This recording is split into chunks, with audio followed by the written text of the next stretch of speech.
Hello viewers, আসসালামু আলাইকুম। কেমন আছেন সবাই? আশা করি ভালো আছেন। আমি ইনশাল্লাহ ভালো আছি। মাহে রমজানে সবাই ভালো থাকুক, সবার জন্য শুভকামনা। তো আমি একটি রেসিপি তৈরি করতেছি, মজাদার রেসিপিটা তৈরি করে দেখাবো। এটা হচ্ছে মাংস, কবুতরের মাংস কিন্তু দেখি মুরব্বীরা বলে যে ফেরা করে রান্না করতে হয়। ফেরা করে রান্না করছি কি জানি একটা কথা এমন ধরনের বলে। তো দেখেন আমি কিন্তু এটা মাংসটা ভালো করে, কবুতরের মাংস কিন্তু মানে খাল ফেলে দিলে কবুতরের যে স্বাদ এটা চলে যায়। আমি কিন্তু কখনো খাল ফেলে দিই নাই। আমি এটা সুন্দর করে বেছে তারপরে এটা নিই। এটা কিন্তু আসলে কবুতর বসতে অনেকে এটা মানে কি মনে করে, ফেরা মনে করে। আসলে কবুতর বাঁচতে কিন্তু ফেরা না। কুসুম গরম পানি দিয়ে ফেলে হালকা একটু চুবান দিলেই 5 মিনিট লাগে বাঁচতে। তো দেখেন আমি এটা কিন্তু সুন্দর করে বেছে কেটে মরিচ বাটা, হলুদ বাটা, কাঁচা ধনিয়া বাটা, পেঁয়াজ কুচি, রসুন বাটা, আদা বাটা, জিরার ফাঁকি, লবণ, আমি এইটুকু দিয়ে এটা কিন্তু তেল সাথে দেখেন আমি সুন্দর করে মেখে রেখে দিয়েছি। এটা 5-6 মিনিট হবে মেখেছি। তো এটা বলার উদ্দেশ্য হলো আপনারাও সবসময় যে মাংস রান্না করেন অথবা মাছ ব্যায়াম করে যে বলে বাজি, এই দুটো জিনিস কিন্তু আমরা আগে কেটে উপকরণ দিয়ে মেখে রেখে দিব। এটা রেখে দিলে কী হয়, মানে টেস্ট হয়, ভালো লাগে, টেস্ট হয়। এই জন্য আমরা আগে মেখে রেখে দেবো। আমিও মেখে রেখে দিয়েছিলাম। এখন আমি চুলায় বসাবো।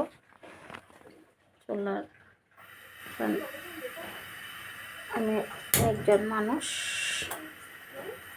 এখানে আম্মু আছে, আমার আম্মু অল্প একটু রান্না, আমি প্রত্যেক দিন একটু রান্না করি অল্প অল্প। তো দেখেন এখন কিন্তু আমি চুলায় বসাবো।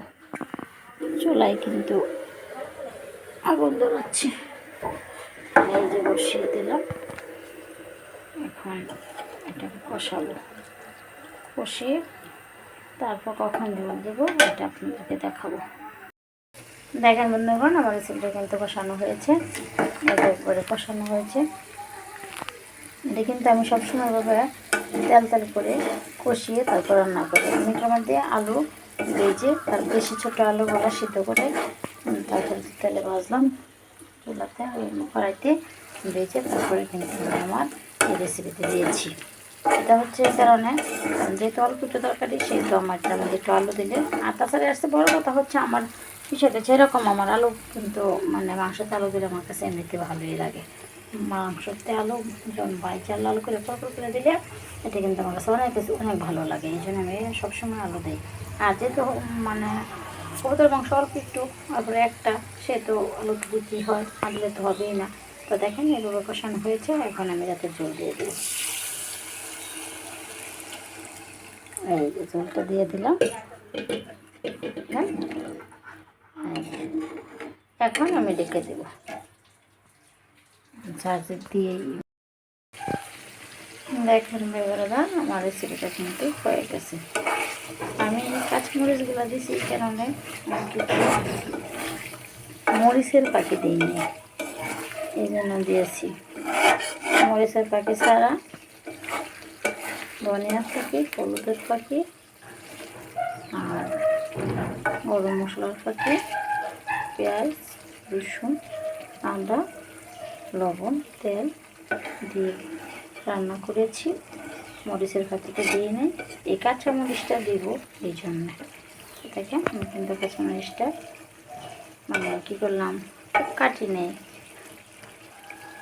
না কেটে দিয়েছি। এই কারণে এখন এইভাবে এটা সবাই খেতে পারবে, বাচ্চারাও খেতে পারবে। আর এই রেসিপিটা কিন্তু দারুণ টেস্ট লাগবে।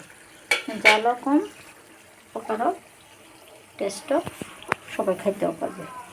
এই জন্য আমি এভাবে রান্না করেছি। আমি সবসময় বেশিরভাগ সময় আমি কাঁচামরিচ দিয়ে রান্না করি। তো দেখেন রেসিপিটা হয়ে গেছে। আপনারা রান্না করবেন এবং খাবেন এবং আমাকে বেশি বেশি কমেন্ট করবেন। সবাই ভালো থাকবেন, ধন্যবাদ।